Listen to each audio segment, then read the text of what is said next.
बिहार के 5 लोकसभा सीट पर मतदान होने हैं। इन 5 लोकसभा पर कड़ी टक्कर है एनडीए और इंडिया महागठबंधन के बीच। हम पाँचों लोकसभा की चर्चा करेंगे। इससे पहले चर्चा करेंगे और वहाँ की स्थिति जानेंगे। हमारे साथ पाँचों लोकसभा क्षेत्र से हमारे सीनियर साथी जुड़े हुए हैं। हम उनसे जानने का यह प्रयास करेंगे कि उनके लोकसभा क्षेत्र में क्या स्थिति है और कहाँ पर किस तरह का माहौल बना है, कहाँ त्रिकोणीय संघर्ष है, कहाँ आमने-सामने का टक्कर है। तो इन सारी चीज़ों की जानकारी हम लेंगे। तो सबसे पहले हम चर्चा करते हैं पूर्णिया का, क्योंकि बिहार में जो 5 लोकसभा सीटों पर चुनाव हो रहे हैं, उसमें सबसे ज़्यादा रोचक मुकाबला पूर्णिया में है। यहाँ पर आपको बता दें, कुछ दिन पहले तेजस्वी यादव ने कहा था कि आप अगर इंडिया को वोट देते हैं तो ठीक है, नहीं तो सारा वोट अ, एनडीए को दे दीजिए। तो इससे अंदाजा लगाया जा सकता है कि वहाँ पर मुकाबला कितना आमने-सामने का है, त्रिकोणीय है और पप्पू यादव वहाँ पर कहाँ खड़े हैं। हम सबसे पहले चलते हैं पूर्णिया अपने सीनियर साथी अरुण जी के पास। अरुण जी, पूर्णिया में क्या स्थिति है? पूर्णिया लोकसभा सीट में चूंकि पूरे अमूमन पूरे बिहार में एनडीए वर्सेस महागठबंधन के बीच लड़ाई अधिकांश सीटों पर हो रही है, लेकिन पूर्णिया एक ऐसा सीट है जहां निर्दलीय प्रत्याशी पप्पू यादव के मैदान में आ जाने से यहाँ चुनाव न केवल दिलचस्प हो गया है बल्कि त्रिकोण हुआ था। एनडीए प्रत्याशी के पक्ष में प्रधानमंत्री नरेंद्र मोदी और सीएम नीतीश कुमार भी यहाँ कैंप किए हुए थे और महागठबंधन प्रत्याशी बीमा भारती के पक्ष में तेजस्वी यादव लगातार यहाँ सभाएं की। उन्होंने यहाँ पूर्णिया में विधिवत कैंप किया। तो ये कुल मिला के ये प्रतिष्ठा मूलक सीट बढ़ गई है महागठबंधन के लिए भी और एनडीए प्रत्याशी के लिए भी। और जहाँ तक पप्पू यादव का सवाल है तो वो उनके भी मैदान में डट आ जाने से इन दोनों प्रत्याशियों की भी परेशानी बढ़ी। मतदान को लेकर प्रशासनिक तैयारी कैसी है और आपके यहाँ गर्मी का क्या हाल है? प्रशासनिक तैयारी सर आज पूरी हो गई है। कल पूर्णिया लोकसभा सीट में 22 लाख से अधिक मतदाता वोट डालेंगे। इसके लिए प्रशासनिक सारी तैयारियां पूरी कर ली हैं। 2200 मतदान केंद्र बनाए गए हैं। लेकिन सबसे बड़ी चुनौती जिला प्रशासन के लिए कि जो ये चिलचिलाती धूप है, आज पूर्णिया का पारा पिछले 2-3 दिनों से 40 से 41 डिग्री पार कर गया है। तो जिला प्रशासन ने वैसे सभी मतदान केंद्रों पर पेयजल की व्यवस्था और शेड की भी व्यवस्था कर रखी है ताकि वोटरों को कोई दिक्कत ना हो। लेकिन जो स्थितियां आ रही हैं, जो दिख रही हैं, उसमें लगता है कि प्रातःकालीन तो थोड़ी सी रही, दोपहर का समय जो है उसमें थोड़ी से मतदान के कम होने की संभावना है। प्रशासन के लिए और चुनाव आयोग के लिए यह सचमुच एक कठिन टास्क है कि चिलचिलाती धूप के बीच मतदाताओं को मतदान केंद्र तक कैसे ले जाया जाए। हालांकि चुनाव आयोग की ओर से, जिला प्रशासन की ओर से यह व्यवस्था की गई है कि जो मतदान करने आए उन्हें किसी प्रकार की कोई परेशानी नहीं हो, गर्मी का सामना ना करना पड़े, इसलिए शेड भी लगाया गया है और पानी की भी व्यवस्था की गई है। लेकिन यह तो कल ही पता चलेगा कि कितने मतदाता टर्न अप होते हैं मतदान केंद्र के लिए। अब हम चलते हैं भागलपुर। भागलपुर से हमारे साथी संजीव जी जुड़ गए हैं। अजीत शर्मा कांग्रेस से हैं और जदयू ने अपने पुराने प्रत्याशी पर दांव खेला है। दोनों के लिए फिल्मी स्टार चुनाव मैदान में कूद गए हैं। एक अपने पिताजी को चुनाव जिताने के लिए उतरी है, तो दूसरा जो है मनोज तिवारी भी अब चुनाव मैदान में जदयू प्रत्याशी के लिए वोट मांग रहे हैं। क्या स्थिति है पूरा वहां पर? यहाँ पर शुरू से ही जब नामांकन हुआ था उसी समय से इस बात की चर्चा काफी हो रही थी कि इस बार का चुनाव जो है दो ही प्रत्याशियों के बीच होगा। दो ही प्रत्याशियों के बीच ही संघर्ष देखने को मिलेगा इस बार के चुनाव में और आखिर तक वही स्थिति बनी रही। दोनों प्रत्याशियों की तरफ से राजनेताओं और स्टार प्रचारकों ने काफी जोर लगा दी। आखिरी समय में पिछले 2-3 दिनों में जो स्थिति बनी है वो काफी मतलब जोरदार तरीके से लोगों ने तैयारी कर रखी थी, जिसका अनुपालन किया गया। और एक तरफ राहुल गांधी की सभा यहाँ हो गई, जेपी नड्डा की सभा हो गई, मनोज तिवारी कल ये रोड शो किए, दूसरी तरफ नेहा शर्मा अपने पिताजी के समर्थन में रोड शो में लगी हुई रही। कल शाम तक यह रोड शो का कार्यक्रम चलता रहा और दो प्रत्याशियों के बीच यहाँ कांटे की टक्कर है और लोग चर्चा में भी यह स्पष्ट नहीं कर पा रहे हैं कि कौन जीतेंगे, ये स्थिति बनी हुई है दोनों के तरफ से। यही है, दूसरी तरफ जिला प्रशासन की ओर से सारी तैयारी पूरी कर ली गई है। लगभग 600 मतदान केंद्रों पर शेड की व्यवस्था की गई है। मौसम विभाग का अनुमान है कि भागलपुर में कल 43 डिग्री सेल्सियस तापमान रह सकता है, तो इसको लेकर भी तैयारी की जा रही है। बाकी आज सभी मतदान कर्मियों को ईवीएम और मतदान सामग्री देकर रवाना किया जा रहा है। सुबह से ही काफी भीड़ लगी है, 3 डिस्पैच सेंटर बनाए गए हैं, जहां से मतदान कर्मियों को विदा किया जा रहा है मतदान केंद्र की तरफ। उस दौरान भी गर्मी से लोगों को परेशान होते हुए देखा गया। मतदान कर्मी जो है, जो उन्हें सामग्री मिल रहा है, वही सामग्री सिर पर रखकर धूप से बचाव करते दिखे। संजीव जी, भागलपुर में राहुल गांधी से लेकर जेपी नड्डा तक, नेहा शर्मा से लेकर मनोज तिवारी तक ने चुनाव प्रचार किया है और वहां की जनता का क्या मूड दिख रहा है? कुछ बातचीत, वो चुनाव पर चर्चा करना चाहते हैं या फिर अपने रोजी रोटी पे हैं या फिर वो मौन है, चुनाव को लेकर कोई चर्चा करना नहीं चाहते हैं? चुनाव पर कोई जो आम जनता है वो स्पष्ट बोलना नहीं चाहती है, लेकिन चुनाव पर वो चर्चा जरूर करती है। जो यहाँ की जनता है वो चर्चा जरूर कर रही है। सभी असमंजस में है इस बात को लेकर कि पता नहीं कौन जीतेगा, स्थिति इस तरह की बनी हुई है, इसलिए कोई स्पष्ट नहीं बोल पा रहे हैं, लेकिन चुनाव पर चर्चा लोग कर रहे हैं। मतलब है कल मतदान केंद्र लोग जाएंगे, मतदाता कल मतदान केंद्र तक पहुंचेंगे? हाँ, मतदान केंद्र तक पहुंचेंगे और इसके लिए भी कई सामाजिक, सांस्कृतिक, साहित्यिक संगठन, जिला प्रशासन, चुनाव आयोग, स्वीप के तरफ से जो है कई अन्य संस्थाएं भी, स्कूल कॉलेजेस के द्वारा जो है मतदाता जागरूकता अभियान चलाया गया है, जो बहुत ही जोरदार तरीके से यह अभियान चला है। कई रैलियों में तो 1,1200 लोग भी शामिल हुए यहाँ पर। तो इस तरह से मतलब ऐसा कभी पिछले चुनाव में कभी ऐसा इस तरह का अभियान नहीं देखा गया। तो अभियान में शामिल हो रहे लोगों की संख्या को देखकर यह अंदाजा लगाया जा रहा है कि इस बार वोटिंग प्रतिशत बढ़ने की संभावना है।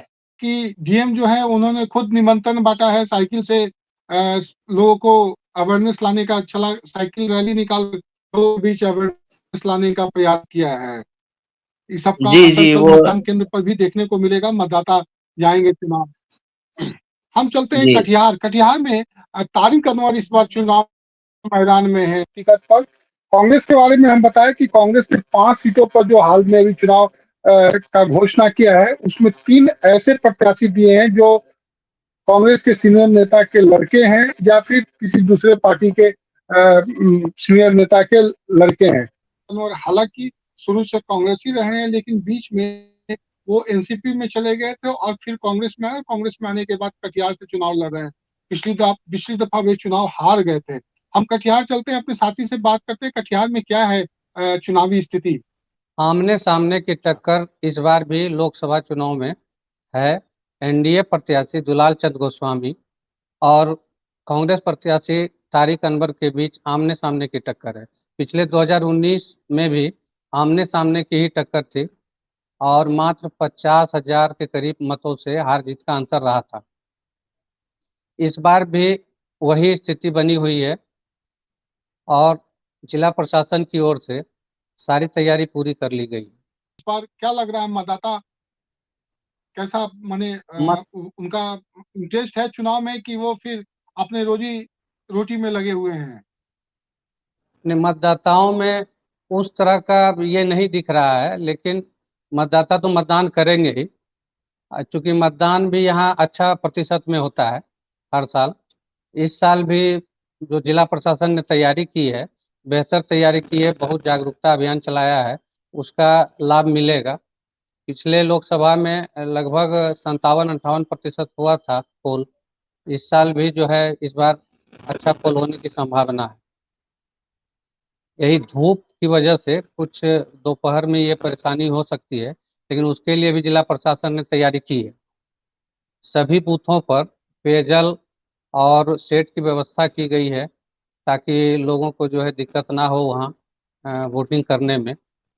राजकिशोर जी, एक चीज हम जानना चाह रहे हैं, कटिहार का मुद्दा क्या था? क्या पूरे चुनाव में जो बेसिक मुद्दा है वो रहा, या फिर लोग मुद्दा से इतर चर्चा करते रहे चुनाव प्रचार के दौरान? और कौन कौन बड़े नेता आए जो चुनाव प्रचार करने के लिए?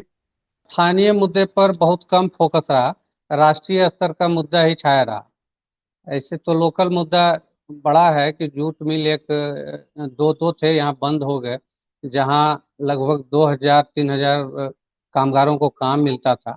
2016 में ही बंद हो गया पूरी तरह से, तो वो एक मुद्दा था बड़ा। उस पर जो है विशेष फोकस ये लोग नहीं कर पाए, लेकिन राष्ट्रीय मुद्दा छाया रहा विकास को लेकर, और अन्य चीजें रही दोनों ओर से। बड़े नेताओं में यहाँ इस बार राहुल गांधी भी नहीं आए और प्रधानमंत्री नरेंद्र मोदी की भी सभा नहीं हुई। गृह मंत्री अमित शाह की सभा हुई, मुख्यमंत्री नीतीश कुमार कई जगहों पर सभा किए, पूर्व मुख्यमंत्री तेजस्वी यादव की कई सभाएं हुई और अच्छा खासा रिस्पांस मिला। कल ही जो है मनोज तिवारी की सभा प्राणपुर में हुई, अच्छी खासी भीड़ भी थी, तो बेहतर रहा। और प्रत्याशी आज डोर टू डोर चलाए हुए हैं जनसंपर्क अभियान। आज अंतिम दिन है, देखना होगा कि क्या स्थिति रहती है, कल कितने प्रतिशत वोट ले पाते हैं वो। लेकिन सीधा ये कहा जाए कि एकदम सीधा सीधा आमने सामने की टक्कर है। हार जीत का भी जो अंतर होगा वो 50,000 60,000 के बीच का ही होगा, इससे अधिक का होने की संभावना नहीं। हम चलते हैं बांका। बांका में क्या स्थिति है? बांका लोकसभा क्षेत्र चुनाव, इस बार भी चुनाव होने जा रहा है। आज पूर्व संध्या पर बहुत प्रत्याशी जो है अपना जनसंपर्क अभियान आज भी किए हुए हैं डोर टू डोर, लेकिन मुख्य मुकाबला यहाँ पर आरजेडी के जयप्रकाश नारायण यादव और जदयू के गिरधारी यादव के बीच में ही है। पिछले लोकसभा चुनाव में भी ये दोनों आमने सामने थे, लेकिन एक प्रत्याशी स्वर्गीय दादा दिग्विजय सिंह की पत्नी पुतुल कुमारी के रहने के कारण वो त्रिकोणात्मक रूप ले ली थी। लेकिन इस बार का चुनाव सीधे आमने सामने के टक्कर में है। इस लोकसभा में 6 विधानसभा है, जिसे भागलपुर का 1 विधानसभा सुल्तानगंज है। बांका में 5 विधानसभा पड़ता है। 6 विधानसभा के समीकरण को अगर हम लोग देखें तो 2 सीट सिर्फ एक सीट, अभी तो सिर्फ एक सीट इंडिया गठबंधन के साथ में, और चारों सीट पर, 5 सीट पर एनडीए गठबंधन के विधायक है। यहाँ पर चुनाव नामांकन के बाद से ही दिलचस्प मोड़ धीरे धीरे लेते रहा। यहाँ पर एनडीए गठबंधन के लिए यह सीट प्रतिष्ठा सीट बनी हुई है, और इंडिया गठबंधन के तरफ से तेजस्वी के भी यहाँ 4 सभाएं हुई। उनके द्वारा भी लगातार अपने और वोट को, जनता को खींचने का बहुत भरसक प्रयास किया गया। उनके तरफ से यहाँ 4 सभाएं की गई लगातार, और जबकि इंडिया गठबंधन की ओर से जदयू के सीएम नीतीश कुमार के द्वारा 2 सभाएं यहाँ पर आयोजित हुई।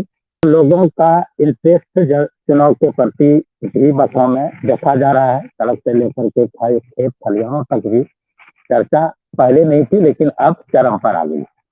तो कुल मिला जुला के यहाँ पर कुल 18 लाख मतदाता है, और इसमें कल मतदान होना है। तो इसमें 2 विधानसभा क्षेत्र है, कटोरिया और बेलहर, जो नक्सल प्रभावित भी है। तो निर्वाचन आयोग को प्रशासन की ओर से लिखा गया था कि कुछ ऐसे मतदान केंद्र हैं जहां पर कि शांतिप्रिय तरीके से मतदान कराया जा सकता है, उसका समय सीमा बढ़ाया जाए। तो निर्वाचन आयोग ने उसकी भी स्वीकृति दे दी। तकरीबन यहाँ पर 363 मत बूथ ऐसा है जिसको कि प्रशासन के द्वारा उसका समय सीमा बढ़ा दिया गया, यानी सुबह 7 बजे से शाम 6 बजे तक वोटिंग होगी, जबकि अमूमन नक्सल प्रभावित क्षेत्र में सुबह 7 से 4 बजे तक ही वोटिंग होती है। जातीय समीकरण से की अगर चर्चा करें हम, तो जातीय समीकरण में दोनों प्रत्याशी एक ही जाति से आते हैं, तो क्या सिंहमारी होगी उस जाति में, या माई समीकरण हावी हो वहां पर हो पाएगा, या उसमें दरार पड़ेगा? दोनों प्रत्याशी एक ही जमात से हैं, और ये पिछले 2019 में भी आमने सामने थे। तो माई समीकरण के में भी शनिवारी जदयू के प्रत्याशी गिरधारी यादव कर रहे हैं, क्योंकि उनका कुछ रिश्तेदार और कुछ कार्य क्षेत्र भी ऐसा रहा है जिससे लोग लाभान्वित रहे हैं, लेकिन बहुत बड़ा उलटफेर करने के स्थिति में वो नहीं है। माई समीकरण एक तरीके से पूरे जिले में देखा जाए, लोकसभा संसदीय क्षेत्र में देखा जाए, तो वो आरजेडी के पक्ष में भी अभी भी बनता दिख रहा है। लेकिन कुछ प्रतिशत वोट इवन के हम लोग ये मानते हैं कि 10% से 15% वोट में भी खराब हो सकती है। आपको हमने बताया बिहार में होने वाले 5 लोकसभा में से 4 के बारे में कि वहां पर क्या स्थिति है, प्रशासन की क्या तैयारी है और वहां पर कल वोटिंग के दिन कैसा मौसम रहेगा। लोगों को उम्मीद है, प्रशासन को उम्मीद है, चुनाव आयोग को उम्मीद है कि मतदान का प्रतिशत बढ़ेगा, क्योंकि पहले फेज में मतदान कम होने से प्रशासन और चुनाव आयोग टेंशन में था और राजनीतिक दलों के बीच में भी इसको लेकर खासे टेंशन में थे लोग कि प्रतिशत गिरा है तो कुछ भी हो सकता है। हालांकि प्रशासन के साथ साथ राजनीतिक दल के नेता भी इस प्रयास में लगे हुए हैं कि वोट प्रतिशत को कैसे बढ़ाया जाए। अब यह देखना होगा कल कि किस प्रकार से वोट का प्रतिशत बढ़े और क्या सब कुछ होता है। ऐसे ही तमाम वीडियो को देखने के लिए आप हमारे साथ जुड़े रहें। नमस्कार। प्रभातखबर.com, विश्वास वही, रफ्तार नहीं।